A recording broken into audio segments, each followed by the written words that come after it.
So let's talk about helping SMEs with their global business ambitions. The session will throw some light on how SMEs can leverage the strength of a bank's global offerings to realize international ambitions. Let me introduce the session host and guest for this session. Ms. Uma Venkatramanan, she is the founder and CEO at Exit Technologies Private Limited, also a member of NASSCOM SME Council. And Mr. Prakash Jaiswal, he is the country head of business banking at HSBC India, overseeing the SME and startup business. He has 20 years of commercial banking experience in India. So without further ado, please welcome both of them as I invite Ms. Uma Venkatramanan, please. Over to you, ma'am. Hello. Welcome to all who have joined us today for an exciting session, helping SMEs with their global business ambitions. We bring this to you as part of NASSCOM International SME Conclave 2022, an event which is exclusively focused on the SME ecosystem, reimagine business and resolve for a new and thriving future. Today we have with us HSB, who's totally committed to the growth of SMEs globally and in India. They truly believe that SMEs are the future corporates and their activities and balance sheet closely mirrors their thinking.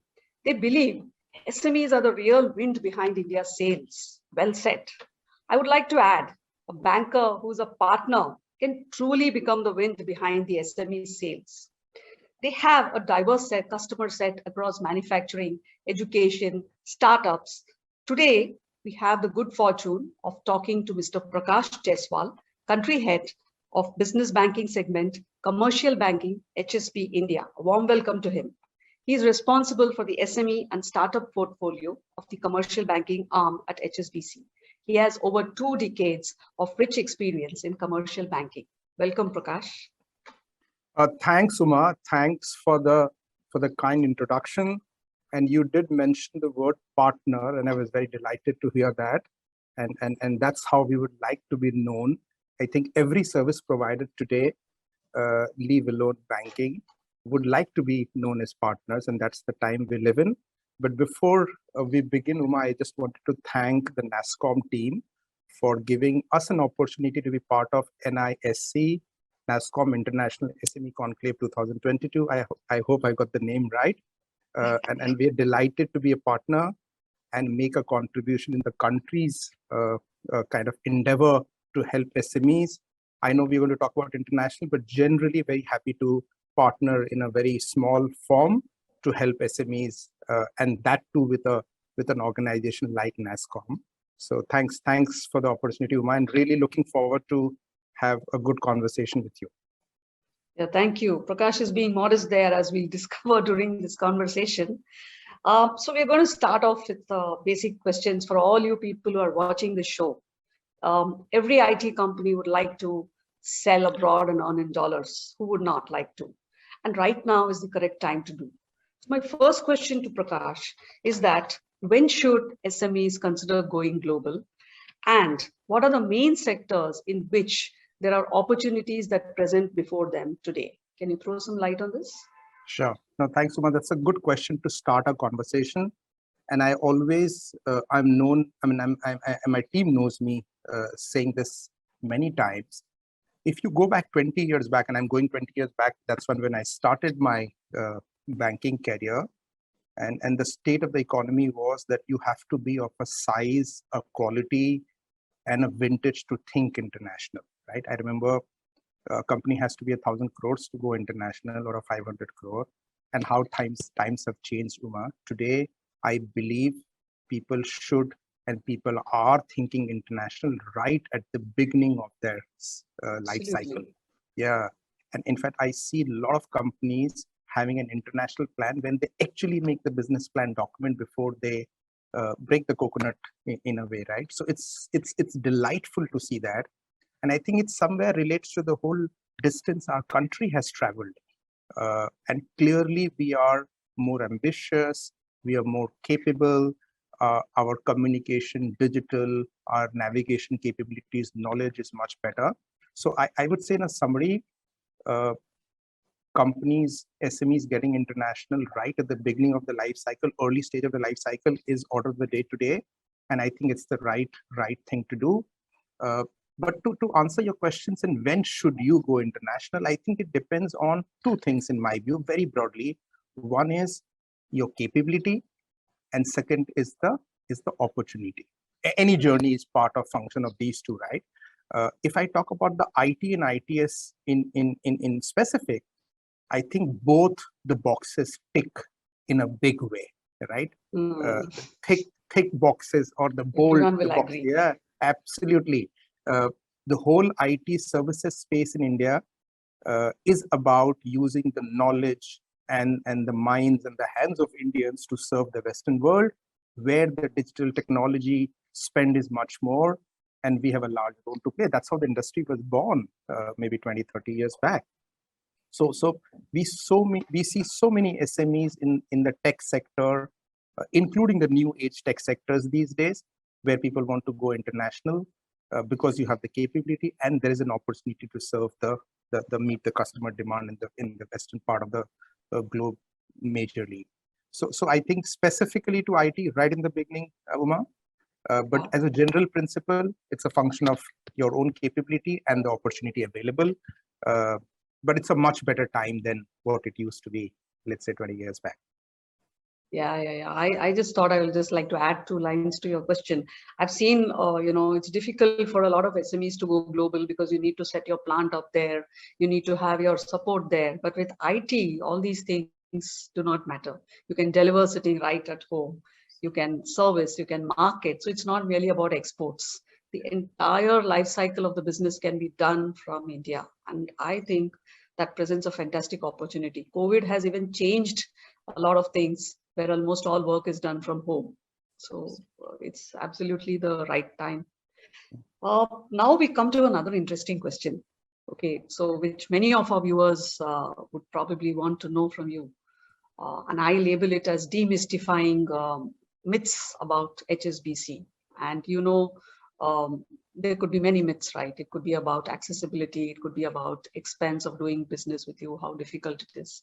So I just would like you to take each myth and, explain how HSBC comes out.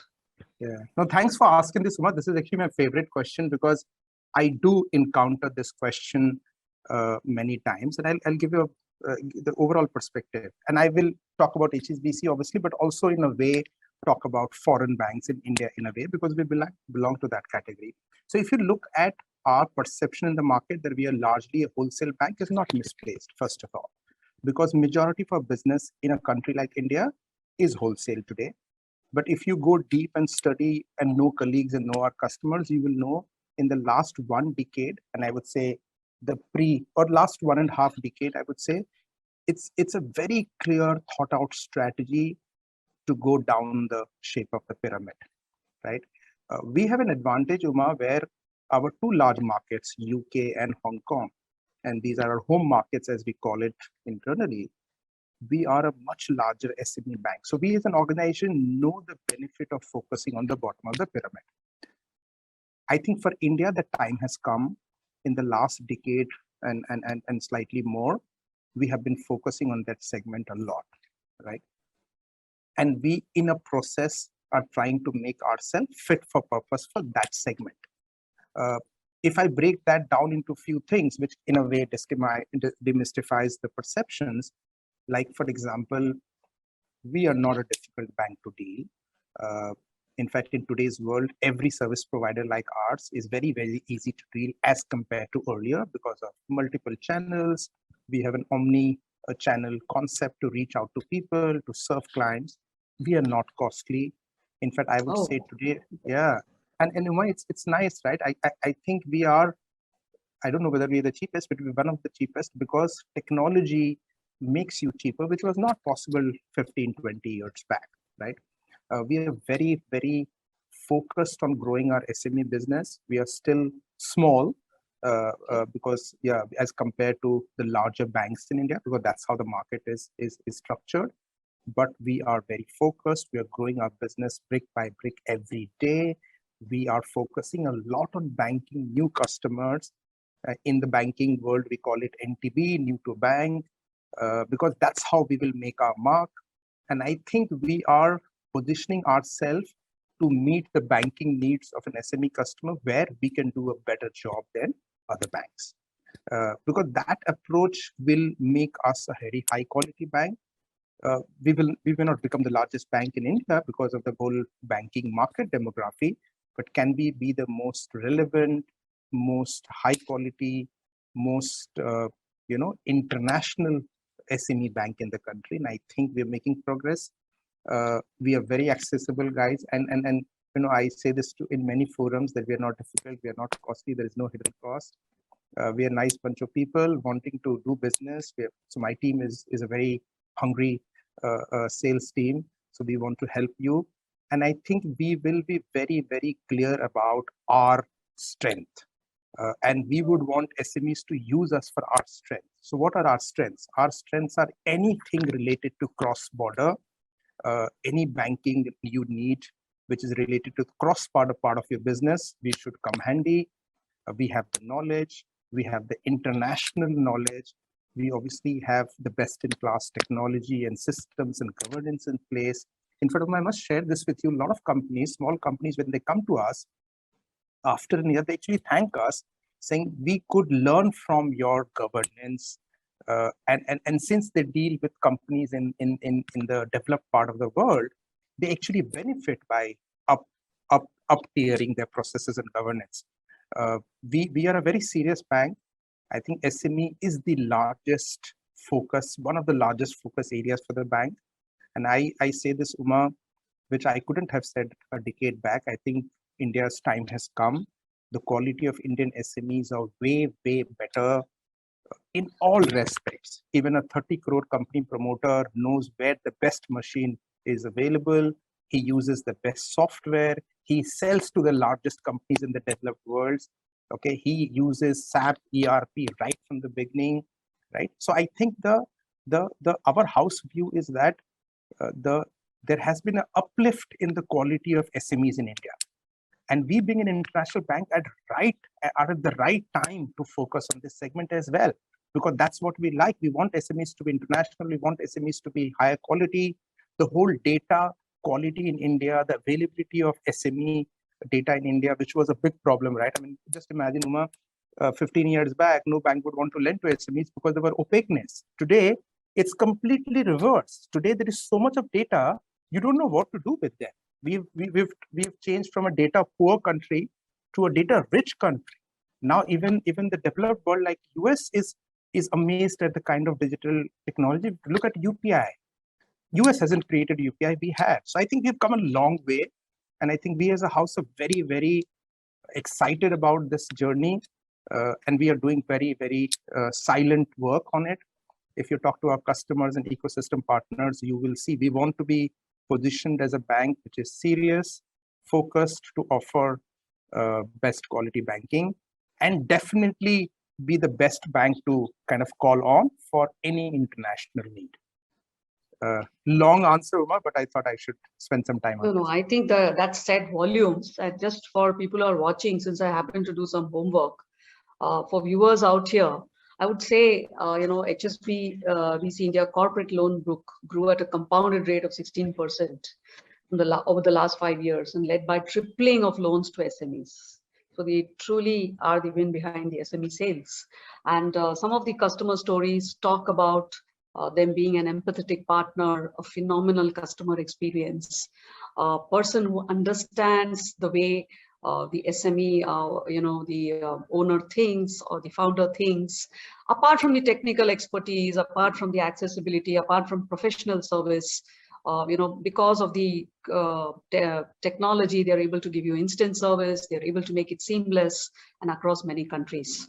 So that's there for you to visit their sites and see. So we'll move on to the next question. So how are you positioned in India vis-a-vis the other players, other banks, other the PSUs or private banks or any other person to whom an SME can go? How is HSBC India positioned? Yeah, I think, Uma, if you look at the Indian industry demography, it is north of 70% market share is with PSU and the nationalized banks, which is led by a very large distribution. That clearly we don't right? Right. Yeah, and then you have the private banks, which are fast growing, and then we come on the third bracket of foreign banks. But if you see two changes in the Indian market. One, there's the market shift from the public banks to private and foreign banks, and we are benefiting from that shift.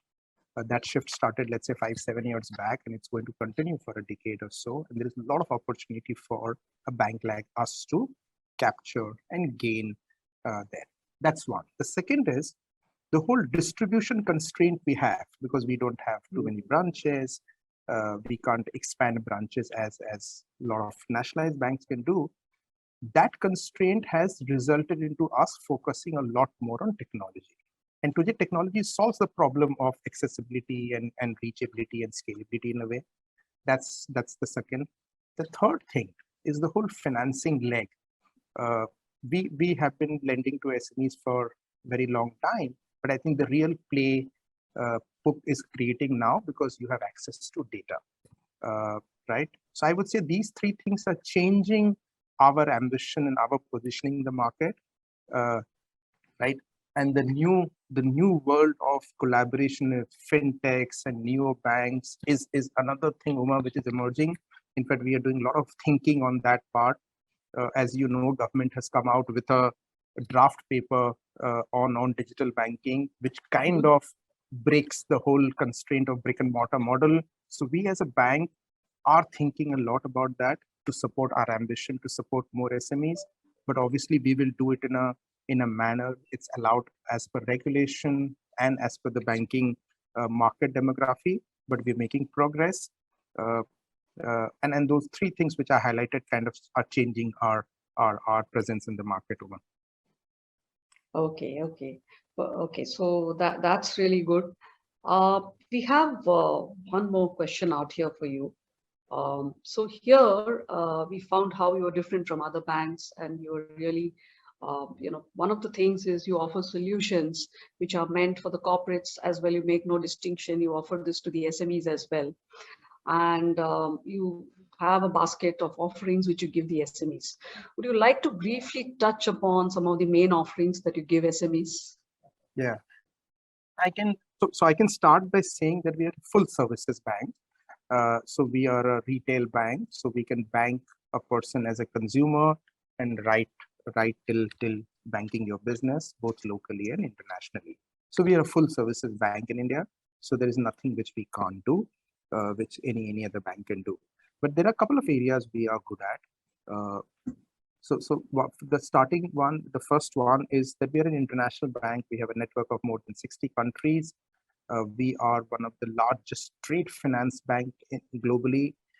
We have a market share of 10% of global trade finance. That's very large. We mirror close to 90% of movement of goods and services in the globe. So that's clearly anything, as I said in the beginning, anything cross-border is clearly our forte.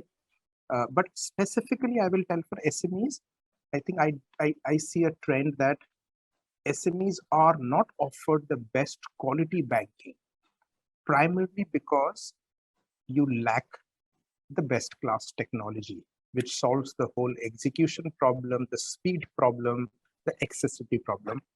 I think that's one thing we are very consciously developing, and that makes us a lot of times very fit for an SME. There may be an SME which may not get the best class service. So I would say we can't become the largest SME bank in India, but can I become the best in class SME bank in India? Clearly helping SMEs just not on banking, but also on solving their other business problems. So I also wanted to mention very briefly that we have launched our Beyond Banking proposition. And without getting into too much of detail, what it means is that can we offer solutions which are your business problems other than banking? So can we solve your accounting problem? Can we solve your payroll problem? Can we solve your digital problem? Can we solve your, let's say, corporate services or shipping and logistics problems? So the whole under the connected banking or the beyond banking umbrella, we are trying to develop those capabilities. We want to be a wholesome or a relationship bank for any SME, and we should be able to meet all the requirements, not only in India but internationally as well. So that's our thinking. A lot of work is happening. Some it's already being offered, and a lot more are in works. Uma, that's how I would say it. Yeah. Okay, so all of us who are hearing you, I think the first thing is to come and approach you and see how to make you a partner in our journey going global. So just a few lines, we have about a couple of minutes. So how does an SME contact HSBC and start this whole process going? Can you? Yeah, no, so absolutely. Yeah, so we have teams in 11 cities in India. And if you know them, you can reach out to them. You can go to our website. That's the easiest, which has the details of all of us. In fact, there is a section on our website where you can request for a meeting, and a colleague of ours will reach out to you in a couple of days. And you don't need to fill up too much detail. You can just give a basic detail of your business. So that's the best way to create accessibility. In today's world, all of us are on LinkedIn. So you can reach out to us on LinkedIn as well. But website, I think, is easiest. If you know any HSBC branch or office, you can walk in and ask for anybody in business banking. You will get one of us to talk to you. Yeah. Okay. Thank you, Prakash. I think that was a very, very enriching and enlightening discussion. And I wish you all the best. I wish HSBC India all the very best. And in this journey, I think we are with you, you're with the SMEs. On this note, I would like to, we can close this discussion. Thank you very much. Thanks, Uma. Thanks to NASSCOM again. And very nice talking to you, Uma. Thank you. Thanks. Thank you so much, Ms. Uma, and of course, Mr. Prashant, to share this so wonderful knowledge with all of us. I'm sure, again, another set of takebacks for our audience. So thank you very much for doing this for us.